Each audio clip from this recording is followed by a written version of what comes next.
Welcome to the Way She Leads podcast, where we integrate strategy, intuition, and real life leadership so that you can create impact with more joy and ease without pushing, proving, or burning yourself out. Hi, I'm Megan Akatu, former corporate leader turned transformational coach, and I help women feel fully alive in their purpose in a way that ripples out through every area of their lives. If you've ever felt like there is a better way, you are not wrong and you are not alone.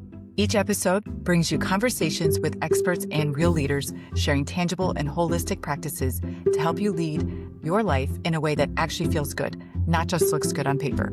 Welcome in. Hi, Janis. Welcome to the podcast. Hi, Megan. Great to be here. Thank you for having me. I'm so happy to have you here.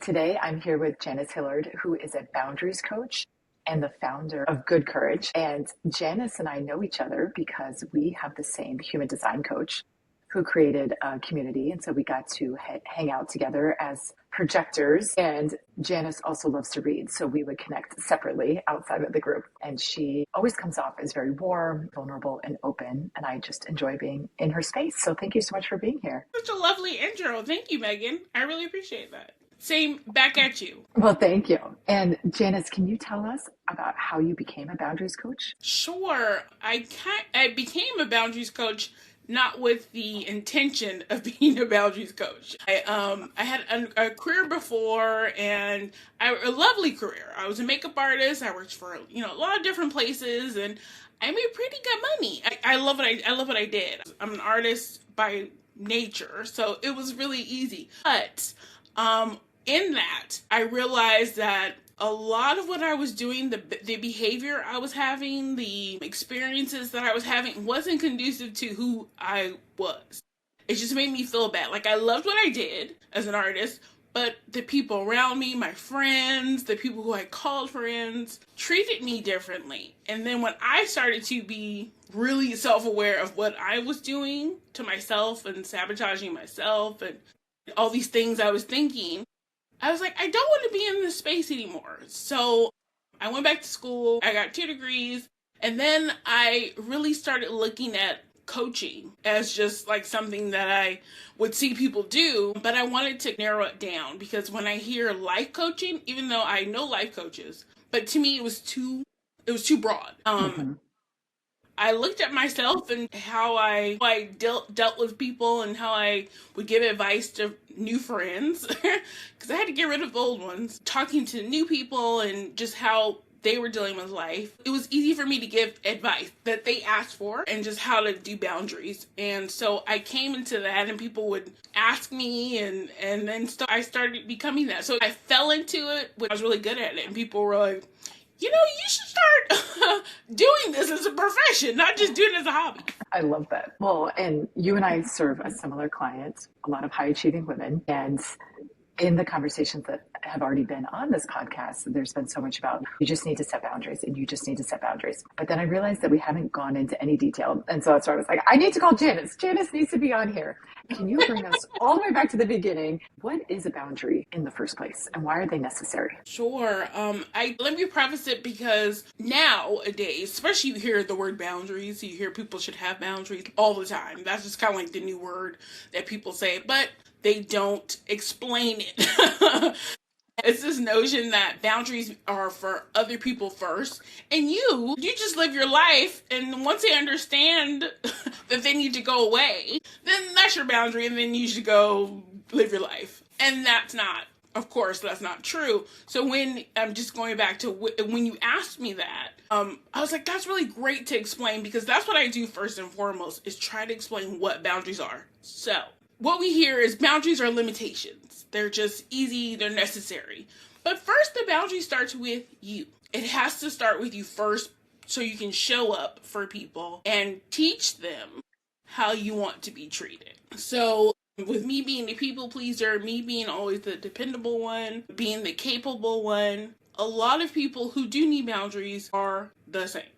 They just show up as the person who's always helping. So I like to say that boundaries are how you want to be treated. But first you have to show that as an example. You have to tell people without telling people that this is how I want to be treated in life. This is how I want to walk through life. I want to show up. So it does start first and foremost with self-awareness, and it does start with permission. And when I say self-awareness, that's also a buzzword that people use. But self-awareness is just being aware of your capacity, being aware of your patterns and your behavior. When you're able to be conscious of that, like for me, I'll use myself as an example throughout, is that when I was aware that I was being a people pleaser, always saying yes, and I was exhausted. The confirmation that I was doing too much was that I was exhausted. I was tired. Mm-hmm. It wasn't like, oh, that was just great. So being aware and being conscious of that,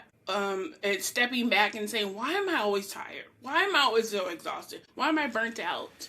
Is your confirmation that your boundaries are blurred. So that's when you step back and go, hey, that's a problem and that needs to be addressed. Mm-hmm. And that's the boundary that I don't have. Yes. So people then recognize that they're exhausted, and then they think something needs to change. Maybe it's a boundary. Yes. What often gets in the way of people setting a boundary? What gets in the way is what I often see is yourself. People get in the way. And let me say this too, high-performing women, people who are in leadership, people who are out there making a name for themselves, whether they have their own business, whether they work a 9-to-5 job or in corporate spaces, we're taught to put ourselves aside, our feelings, our emotions, our behaviors aside. It's to show up and do. Show up and produce, regardless of what space you are in. So we're taught that. And I know both of us have our own business and both of us are achievers.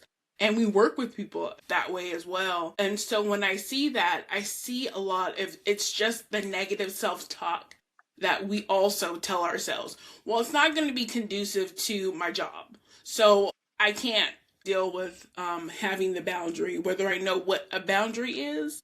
I'm just not going to say no, because at my job, you can't say no. And the people who say no, don't go ahead.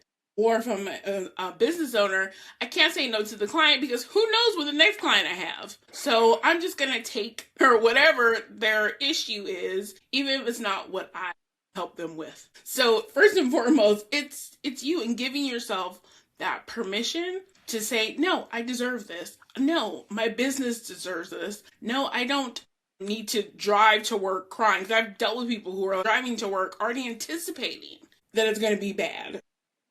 Oh, they just want to get through the day. So it's giving yourself that permission that the boundary is going to work out for you, that it's real and that it's possible, and you deserve to not feel burnt out. You deserve not to be exhausted every day.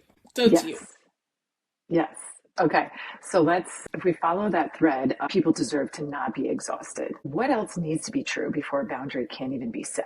I'm assuming deservedness might be part of it. The person believing that they deserve to not be exhausted. Or what else would need to be true? What needs to be true is, and that's where it harkens back to the self-awareness, that you have to be honest with yourself that this is causing an issue. This is causing a problem. This is causing an effect on your body, on your mental capacity. Some people have different speeds. My sister has a lot of energy. I don't have that same energy. She can go from day to night. That's just what she is. Some people just have natural energy. But you have to be able to differentiate between the energy that works for you, how it's showing up for you, how it's showing out for you, and not compare yourself to someone else who may just naturally have more energy than you do. So what has to be true is your energy and how it produces for you, how it feels to you. So if that's causing you exhaustion, then that's a problem. That's true. That's not a lie. That's your truth. Yes.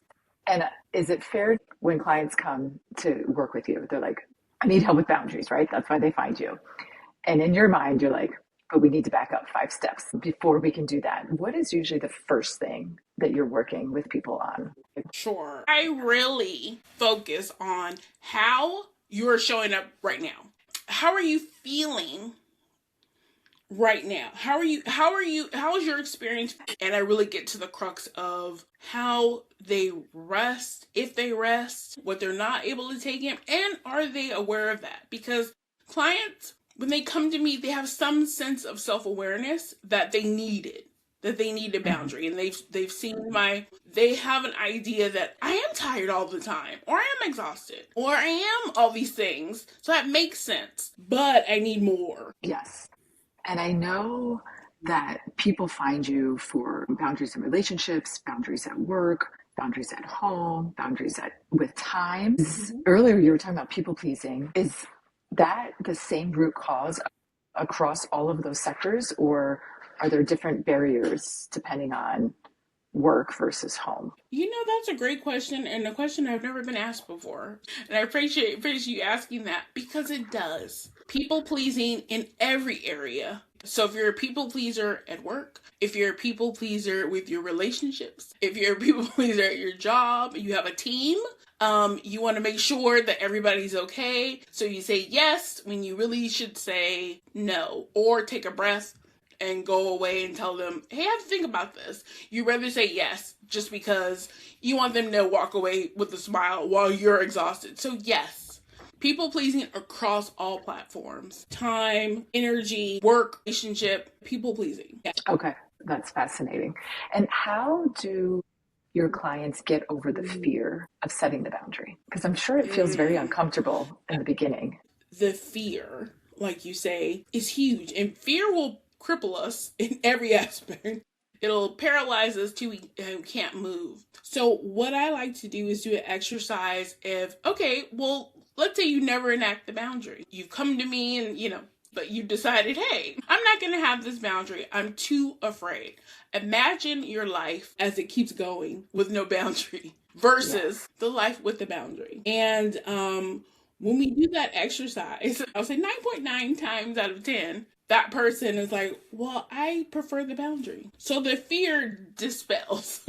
People start to see, well, that's possible. And that's better. The grass is greener over on the other side. Of course, it's a process. It's not something that happens overnight. Yes, absolutely. And then what becomes possible once they set up healthy boundaries? Yes, enacting boundaries with whatever is crippling you is important. And relationships change. You're able to talk and speak up for yourself. And still, the fear is that they won't like it, so they may leave me, or the relationship won't end. I've had people who have enacted a simple boundary within their relationship, and they're married, or the relationship didn't fall. It didn't break. So people who are able to have these boundaries, who truly are able to enact these limitations, have beautiful lives. Yeah. And that's because they've done the work. How do you encourage your clients to maintain boundaries even when things get stressful? So things really heat up at work. They're about to go on vacation, and so now the time is compressed. How do you help them maintain their boundaries even when things are busy? Boundaries happen to boundary coaches. My dog has been sick. I have a geriatric dog who I love, but she's been sick. So trying to find the right rhythm for her diet, for how her body reacts to certain things. And, she's arthritic. So the stress level, I've been having to get up at 2 or 3 in the morning and take her outside. So the stress level is there. I have really good boundaries. But there's still exhaustion. There's still tiredness. So I understand when people are tired, when things come at them that they can't control. Life happens. I always like to tell my clients, and I have to remind myself too, is that boundaries are a practice. They're not perfection. We won't get a gold star every time, but I give myself grace when things happen that I cannot control. And I like to tell my clients simply is give yourself grace and also breathe, because that's underrated. When you take that time to pause before you react, before you have a meltdown. I was looking at the sky at like 3 in the morning one time while my dog is doing her business, and I'm like, it's 3 in the morning, I have to wake up in a couple of hours. But I actually stopped myself and said, look, the sky is really pretty at 3 in the morning. It was just that little bit that calmed me down. Yes. And so that's the grace I gave myself, even though when I went back to bed, I was tired. It's going to be okay. Every day is not going to be perfect, but it's important for me not to lose myself, not to go all the way back to zero and say, well, I do deserve people pleasing everybody. I do deserve to say yes all the time because I'm tired. No. My clients, first and foremost, when the stress levels hit, when they feel as if they didn't hit the mark, it's okay, first of all. And it's going to be okay. And give yourself the grace to be okay. Regardless if you're a leader, because you're a leader at work, you're a leader at home, you're a leader with your family, it's going to be okay. And give yourself that grace for it to be okay. Yes. There's so many gems you said right there. Because one, at the beginning, you had said boundaries teach other people how to treat us. So when we give ourselves that grace, it also allows the other person to give themselves grace. And Yes. two, I love how you say it's about the practice. In the practice, we make progress towards the goals and the life that we want. And it doesn't need to be perfect, but it's still a rep.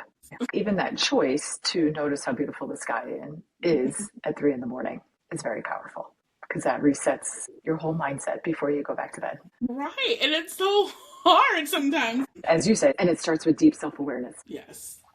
It does. I know this is what you do as well, but how boundaries show up as leadership. In order for us to show up in the life that we want to lead, it all starts with self-leadership. And once we have that foundationally, then we can speak clearly about what we want, how we teach people how to treat us. And then from there, we make progress toward our goals. So it's very similar within leadership, that it still begins with self-leadership. People think that leadership is this commanding and I'm the one steering the boat. But when I look at leaders, those are the people who ask for help. Those people who have really great boundaries for themselves.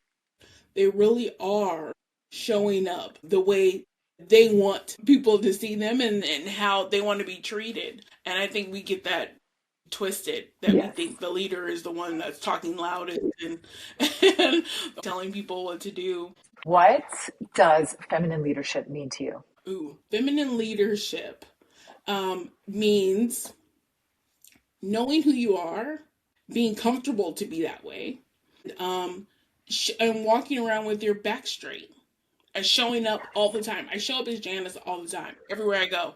And I'm very happy with who I am. And how much better is your life when you get to show up as Janis all the time? Yeah. It's so much better. Because I remember the Janis before who shrunk, who didn't talk. This Janis is so more easeful. I feel so much more in my skin. It just feels really nice. Yes. And I can hear it in your voice too. What is the Janis secret sauce? Something if I would to bottle it up and try to sell it? Yes. It's made up of faith. It's made up of embodying who I am, walking like I'm talking. I'm truly authentic. What you see is what you get. Final question, and my favorite question. What are you reading or listening to right now? Ooh, we came together as book lovers anyways. Right now, I am reading Sky Full of Elephants, and then I'm polishing off the last book of A Binti, Masquerade. What do you say when your boss takes credit for the work that you did, or a coworker tries to call you out publicly? Download the exact scripts that you can use, the micro-power moves of what to say in the moment. Stay in your own power and communicate clearly. The link is in the show notes below. Thank you so much for listening. I so appreciate your time. If you could please review this podcast and leave comments, I would love to hear from you directly. Have a great day. Bye.